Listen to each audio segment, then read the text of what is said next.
І зараз ми хочемо заспівати, напевно, один з самих його відомих співів, який написав сам Мартин Лютер у 16 стагоддзі. Ён называецца «Цвярдыня наша, вечны Бог».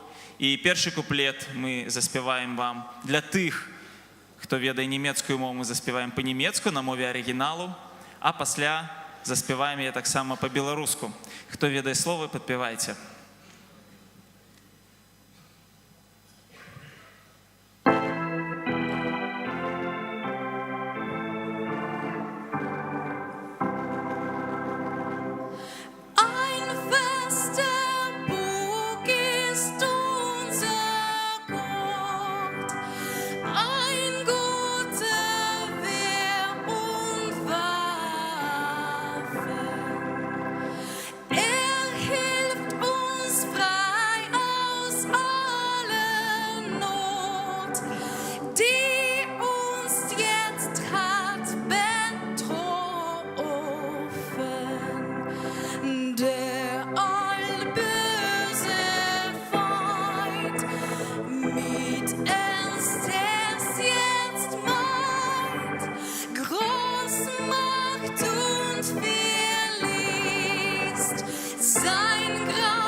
Цвярдыня наша, вечный Бог, наш панцир, наша зброя.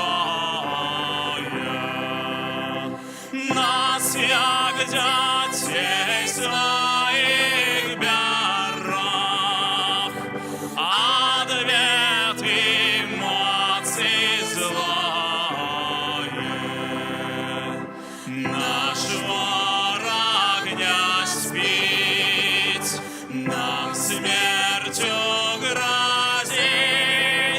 Ян зметай хай, свет полонив маной. На злой он вельми здатный.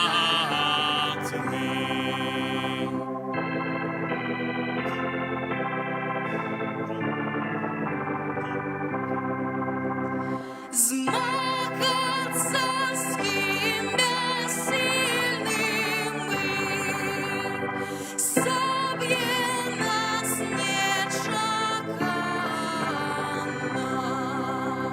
Але яго звалив святий, з небесу свет посланий. Хто ж йон той змагав? Могутный владар, Збавитель Христос, что нам світло принес. Усё он переможе.